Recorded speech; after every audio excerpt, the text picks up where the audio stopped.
السلام علیکم، څنګه یې ښه صحتونه ښه دي؟ ډېرو ملګرو ما ته میسجونه وکړل چې یاره سرجي مونږ بي ایس کړی دی یا بي ایس کوو او کنفیوز یو چې څه وکړو. نو ما خو کوشش وکړو چې څه نه څه ستاسو ته زه ریسپانس درکم، جواب درکم په میسنجر باندې یا د کال فترو باندې. خو چونکې یو خو زما سره ټایم نه دومره او بل مینج کول هم لږ ګران شي، نو په دې وجه ما مناسب وګڼله چې یاره په دې باندې به زه یو ویډیو جوړه کړم چې بي اے سټوډنټ لا څه کول پکار دي. ویډیو وګورئ او که بیا ستاسو څه کنفیوژن وي نو بیا هم تپوس کولی شئ. کوشش وکړو چې تاسو ته موږ جواب درکړو.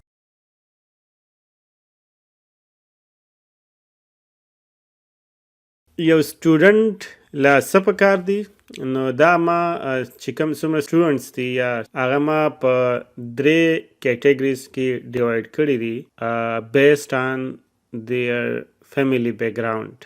غریب سټوډنټ او بیا میډل آرډر سټوډنټ او مالدار سټوډنټ، دا 3 کیټګریز دي.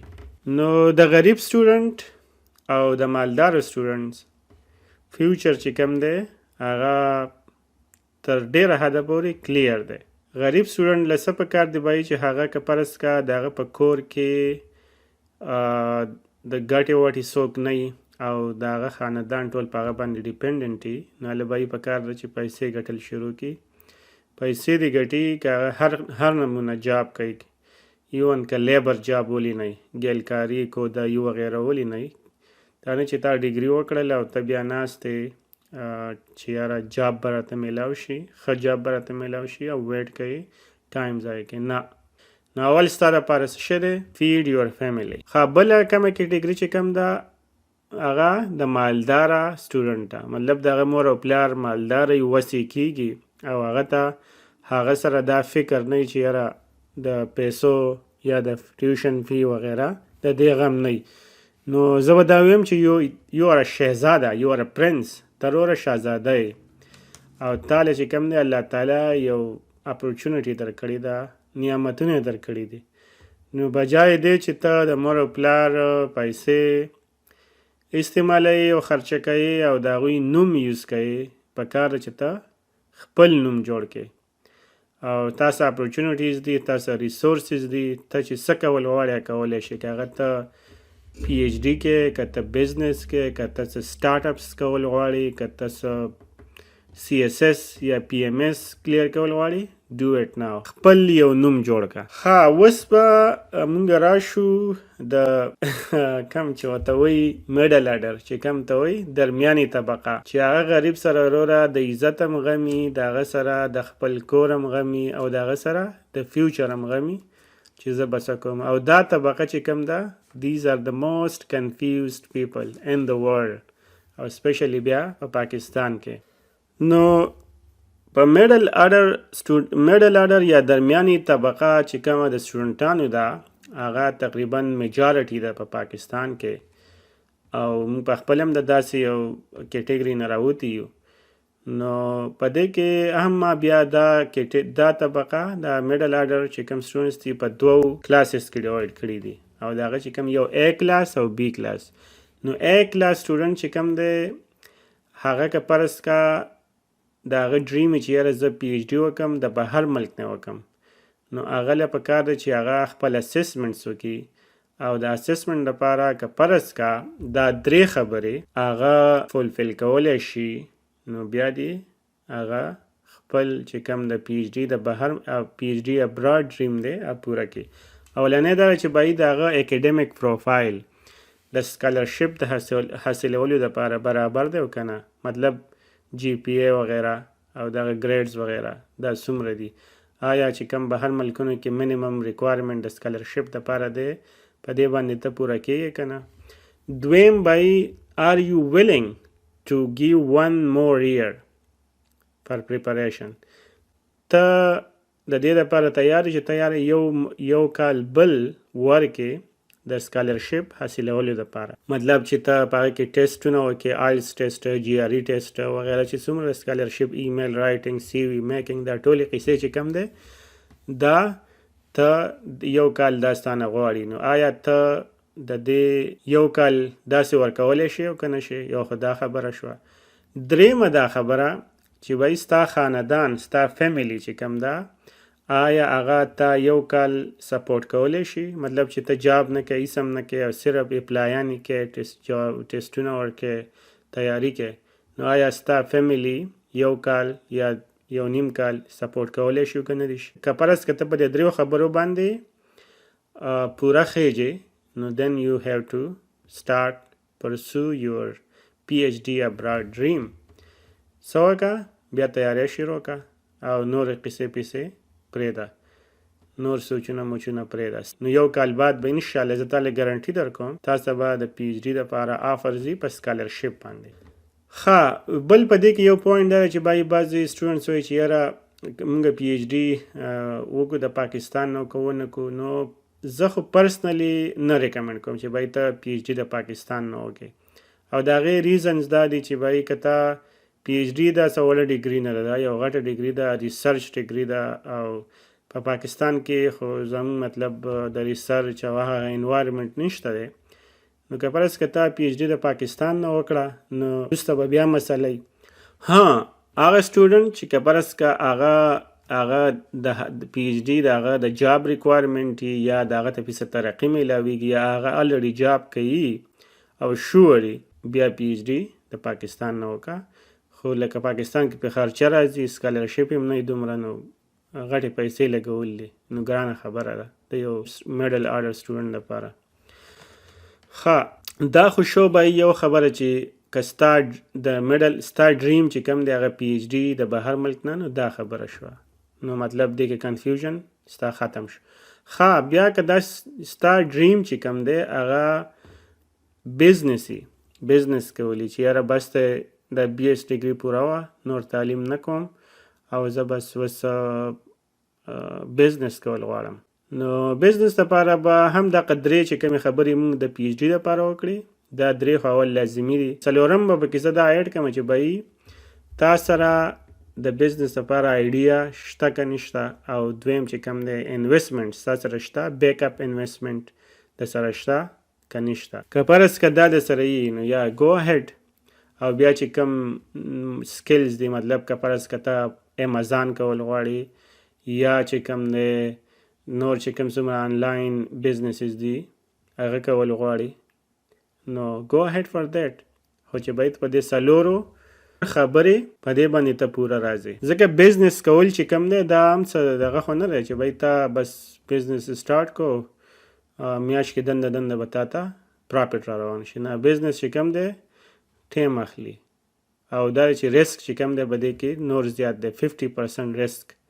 که فرض که ته دې ته ریسک ته اخیستو ته تیار یې، پی ایچ ډي چې کوم دی هغې کې به 99% ګارنټي ده. زه تاله 99% ګارنټي در کوم چې you will be a successful person in life, both financially, morally او مطلب هر سری. خو بزنس چې کوم دی دا یو 50% دی، مطلب سکسیس ریټ دی د دې چې بھائی یا به ته کامیابېږي یا به ناکامه کېږي، سمپل ده، 1 to 1 خبره ده. نو آیا تا دومره جګر ګرده ده چې ته دې رسک ته تیار یې که نه؟ نو دغه هم یوه خبره ده. خو خلک به تاسو وایي چې یاره الویز ریسک ټیک، خو چې ریسک ټیکر په کار ده، خو چې بھائی ته به خپل مخکې وروسته هم سوچ کوې چې ستا د بیک اپ سپورټ. ځکه ډېر خلک مونږ داسې بزنسمینان یا مالداره خلک مونږ ولیدل چې هغه په قرضو باندې یا په داسې څه شي باندې بزنس روان کړي او بزنس یې فیل شي او بیا غریب یا جیل ته ځي یا د بې عزتۍ ژوند تېر هر وخت قرضدار وي. نو دې شي ته به پکې هم سوچ کوئ. دا خو به د یو سټوډنټ چې کوم دی د هغه د بزنس کولو سوچ یا ډریم یې چې یاره زه بزنسمین جوړېدل غواړم، نو هغه دې وایي په دغه څلور خبرو باندې که فرض که دی پوره کېږي ګو اهیډ. دریم چې کوم دغه دی په پاکستان کې د ماشوم چې کوم سوچ چې یاره زه دغه وکم دا سی ایس ایس وکم افسر جوړ شم، پی ایم ایس وکم سی ایس ایس وکم افسر جوړ شم، نو سیم دا درې چې کوم ما جنرالایز رول جوړ کړي دي د یو سټوډنټ د کامیابۍ دپاره، دا هم په دې سی ایس ایس کې مې اپلای کېږي.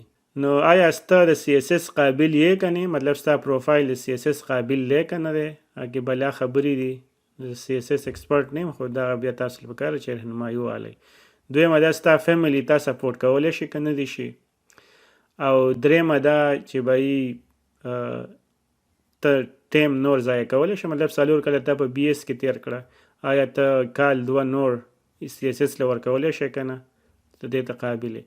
او ورسره چې کوم دی که سی اس اس اخر دغه 3 کرایټیریا د دې لپاره هم شوی. بل زه به یو ټیپ دا ورکړم چې پس که ته سی اس اس کول غواړې او نو په کار چې باید ته په بي ایس کې د 3rd ایئر نه ته پلانینګ سټارټ کړې، بلکې پلانینګ نه بلکې پریپریشن شروع کړې، ځکه سی اس اس 12 سبجیکټو زموږ په وخت کې اوس هم آی تھنک چې 12 دي.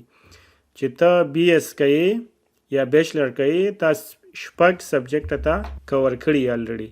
نو زه بیا یو کال که پرس که ته ورکې د بي ایس نه بعد او سی اس اس ته کلیر که یو آر ګډ.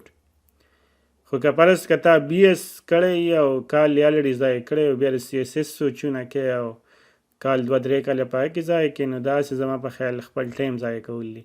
نو که داسې سټوډنټ که داسې په دې کې کنفیوز وي، نو زه هم د دې کنفیوژن نه بیا راوځي، ټایم دې نور نه ضایع کوي. ښه نو دا خو به A کلاس سټوډنټ شو، مطلب A کلاس سټوډنټ چې د هغه دا 3 کنډیشن هغه فالو کوي. اوس بی کلاس سټوډنټ کم یو دی، هغه سټوډنټ دی چې فرض کا هغه خو ټیک د پروفایل هر څه برابر دي، خو به هغه فاینانشل کنډیشن د فیملی دومره نه دی، ځکه زموږ فیملی چې بی ایس وکړو فیملی د نه به ایکسپیکټیشن کوي چې زه بچی مې ډیګري وکړل، اوس به جاب کوي، پیسې به کوي، مور او پلار یا د رور په خرچو کې به لاس چوتی. نو که فرض که ستا دغه کنډیشن مطلب چې ستا خو پروفایل برابر دی، خو ته د متحمله نه چې باید ته یو کال نورم ضایع کې د پریپریشن لپاره، بل ستا د فیملی حالات هم دومره نه دي چې باید ته هغه یو کال نورم سپورټ کړي بغیر د جاب کولو نه. نو د داسې سټوډنټانو لپاره بیا دا نصیحت دی باید که پر ستاسو دغه ډریم یا مطلب پی ایچ ډي کول غواړئ یا بزنس کول غواړئ یا سی اس اس کول غواړئ، نو تاسو بس ډایرکټ جاب سټارټ کړئ، که پرایویټ سکول کې ټیچینګ که هر نمونه جاب شروع کړئ، ځکه جاب چې کنه دا تاسو له یو ایکسپیرینس درکوي. پیسو ته مه ګورئ په اوله کې، که پیسې لږ هم درکوي څه خبره نه ده، ایکسپیرینس لازمي دی اول.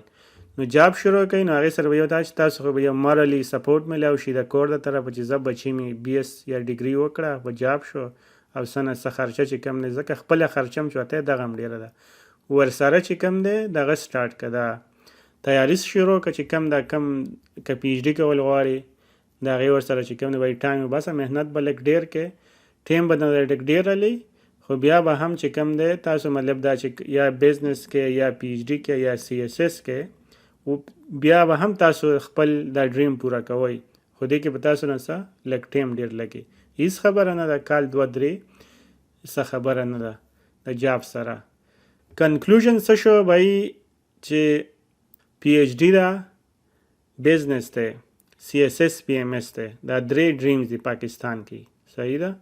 زه به دا ویم چې بھائی که ته دغه کولی شي څه ورته وایي تا کې برداشت شي، صبر کولی شي او تیزی نه کې، نو پی ایچ ډي د بهر ملک نه چې ته وکې نو دا ستا د سی ایس ایس او ستا د بزنس د دې برابر ده. ولې؟ ځکه بهر ملک چې ته راوځې ستا سوچ به بدل شي، تا سوچ به د نګیټیو نه پازیټیو شي او ته به سکلز واخلې.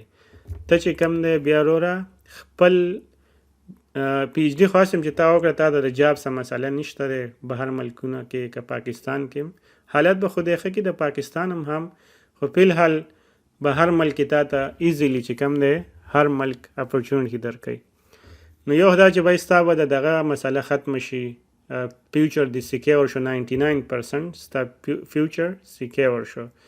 دویم سره که برس که ته بزنس کول غواړې یو کین ایزیلی ډو، پی ایچ ډي نه بعد ته بزنس هم کولی شي په خپل فیلډ کې، کیدای شي ستا چې کوم ریسرچ شي د هغې نه ته بزنس کمرشلایز کې کولی شي. زموږ پاکستاني خو لکه اوسه پورې دا سوچي چې یاره مونږ صرف پی ایچ ډي او جاب دپاره وکړو، خو نه بهر چې ته راشې دا سوچ هم ستا بدل شي. دریم دا چې بای سی اس اس دی، سی اس اس خلک 2 قسمي لکه پاور دپاره او 2 چې کوم د سرویسز، که وایي چې یاره زه سرویسز کوم یا ضلع یا د ملک، نو که تا پی ایچ ډي وکړله او تا یو کمپني کولاو کړه نو پیسې هم دي سرویسز هم دی او د ملک چې کوم دی خدمت هم دی.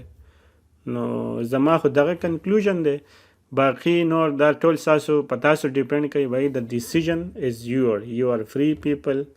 او زما صرف دغه و چې تاسو ته یو لاره زه درکم یو ویژن درکم. امید لرم چې سنه سبا ستاسو کنفیوژن د دې ویډیو په وساتت سره ختم شوی. الله هم خوشحاله و آباد لره او موږ په دعاګانو کې یاد ساتئ او انشاءالله چې ټایم وو نو بله ویډیو به جوړه کړو چې ستاسو بیا نور څه سوالونه. ډېره مننه. السلام علیکم. د الله په امان.